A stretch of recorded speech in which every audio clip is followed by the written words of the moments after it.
podcast.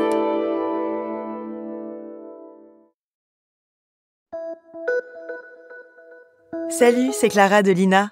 Cette semaine, dans La vie d'avant, je vous emmène à la rencontre de Monique, garde-barrière à Bourg-en-Bresse dans l'Ain. On est en 2008 et Monique est l'une des dernières représentantes de ce métier essentiellement féminin.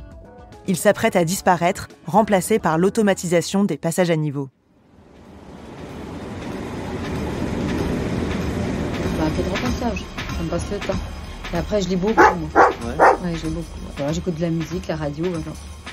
Et puis bon, un peu de couture. J'amène tous mes papiers, mes comptes à faire ici, quoi. Je casse des noix l'hiver avec une autre collègue parce que j'ai des noyers et je casse mes noix ici. Ça me prend pratiquement 2 mois. Et bon, en 8 heures de temps, j'ai le temps de faire ça, quoi. Je discute un peu avec les gens qui passent parce que depuis 1979 que je suis là, je connais beaucoup de monde. Donc en fait, il y a toujours quelqu'un qui s'arrête, me demander comment ça va. Les conducteurs de train font des petits signes à chaque fois. Alors, si vous lui faites signe, il va vous répondre systématiquement. Même les TGV, moi je vois, j'ai travaillé toute la semaine dernière en haut, vous êtes devant le train comme ça, il est là, il essaye de vous voir pour vous faire signe, quoi. Ça restait encore une tradition, je pense. Ouais. Même ici, il y a des gens qui passent, ils me disent bonjour, on arrive à les connaître. Ils sont arrêtés là, ils attendent le train, on sort, on discute 5 minutes avec eux, quoi. On les fait patienter, on dit attendez, c'est bon, dans 2 minutes il est là, le train.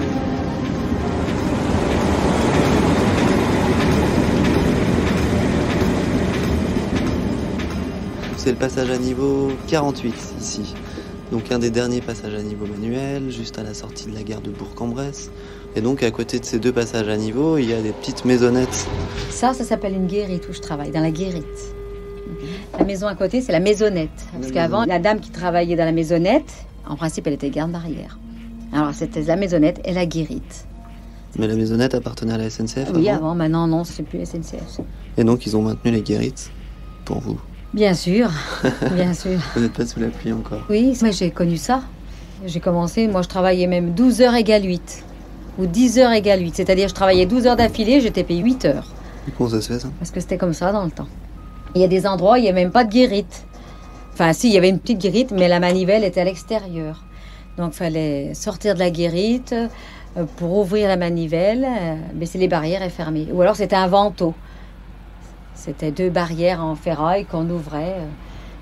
Parce que vous avez combien de temps du coup que vous êtes... Ça fait 29 ans que je suis là. Bon, quand j'ai commencé, vous savez, c'était le poêle à bois. On allumait le feu le matin en arrivant, on mettait du bois, du charbon.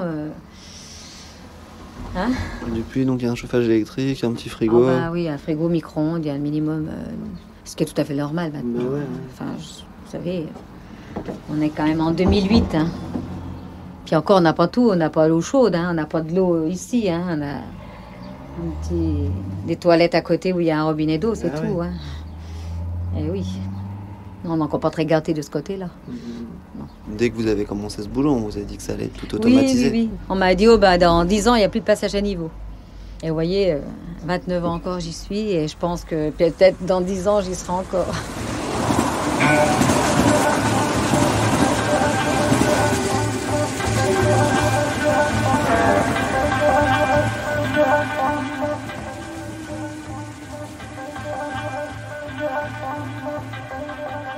C'est des voyants. Ça, c'est des voyants. Ça annonce. Ça ressemble un peu à un tableau EDF, quoi, quand on a un disjoncteur. Avec des voyants. Quand c'est blanc, c'est qu'il n'y a pas de train. Et quand le voyant tombe au rouge, avec une annonce, une sonnerie, c'est qu'il y a un train qui est annoncé. Alors, tout dépend. L'annonce perd, ça vient de Lyon, Satenay. Et non Saint-Père, ça vient de Bourg-en-Bresse. Il peut y avoir des trains de travaux, des trains de manœuvre qui vont jusqu'à l'usine chercher des bobines. De toute façon, on doit être à la guérite. Quand ça passe au rouge, vous devez baisser? Oui. Et ça sonne en même temps. La sonnerie en elle-même, c'est pour nous prévenir, pour que ça fasse du bruit. Et puis le voyant, c'est pour nous dire dans quel sens arrive le train. Si un jour il y a un accident, ici, au passage à niveau, une voiture bloque, ou je ne sais pas. Je ne peux pas fermer mes barrières, donc je protège mon passage à niveau avec des lanternes et des drapeaux. Je protège l'obstacle, si vous voulez. Et puis, si ça sonne, eh bien, je fais la couverture du côté où il arrive le train. Donc, c'est avec mes voyants. C'est-à-dire, si tout à l'heure, ça sonne et quelqu'un cale au milieu des voies, ça peut arriver, hein. Ouais. Eh bien, je dois protéger l'obstacle. Puis déjà, le train. Donc, je cours à 1500 mètres, je mets un drapeau, des torches, et des pétards à 30 mètres en quinconce pour arrêter le train avant qu'il arrive ici. J'essaye d'aller tout de suite dehors quand il y a quelque chose. Je préfère que les gens reculent ou leur expliquer, vous voyez, vous empiétez là. Les gens râlent, hein, faut voir, les gens rouspètent énormément. Ils vous insultent. Tous les noms d'oiseaux, on les connaît. Hein. Vous insultez pas un feu quand vous êtes au feu. Hein. Là, c'est... Là, il y a quelqu'un, donc c'est l'occasion. C'est l'occasion, oui, c'est vrai. Ah, oui. Non, mais les gens sont indisciplinés, il faut dire ce qui est. Hein. Ah oui. Moi, je dis, il y aurait des ailes à leur voiture, ils passeraient par-dessus. On fait de la prévention, mais les gens n'écoutent pas. Les gens sont persuadés que c'est les TGV et les trains qui vont s'arrêter. C'est bête, hein, quand même. Hein. Mais on sauve, je dirais, au moins 3 vies par jour. Pendant mes 8h30, 9h, je sauve au moins 3 vies par jour. En allant discuter avec les gens. Alors, en leur disant, ne traversez pas le train, Harry. Bah oui, parce qu'ils traversent et ils font pas attention. J'avais une copine qui était garde-barrière, puis un jour je suis venue lui dire bonjour, et puis ils embauchaient. Autrement, moi je travaillais dans un hôtel, restaurant, et ils embauchaient, alors bon, je passais les tests, c'était bon, donc... Et puis je suis restée. Et pourtant je côtoyais déjà les cheminots, parce que où je travaillais, il y avait toutes les brigades qui venaient boire le café le matin, donc je savais ce que c'était déjà le monde de la SNCF. Mais je pensais pas y rentrer et puis y rester si longtemps. J'ai toujours dit qu'un jour, quand je serai à la retraite, je vais écrire un livre sur les gardes-barrières. Ah oui, toutes mes petites anecdotes. J'en ai depuis. C'est vrai. Parce que maintenant, je me dis que quand je vais partir en retraite, je sais pas si j'aurai mes anciennes gardes-barrières, quoi. Parce que au fil des années, j'en vois qui décèdent, qui ont 80 ans.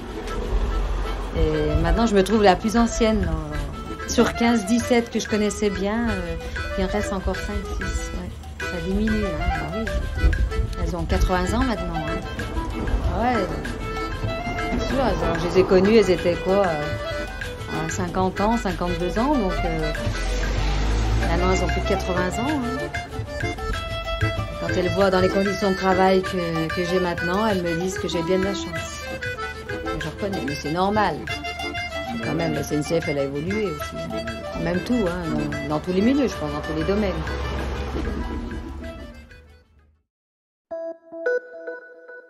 Voilà, c'est la fin de cet épisode de La vie d'avant, produit par Lina. N'hésitez pas à nous mettre 5 étoiles s'il vous a plu, et abonnez-vous pour ne louper aucun épisode sur votre plateforme d'écoute préférée. On se retrouve la semaine prochaine pour un nouvel épisode de La vie d'avant.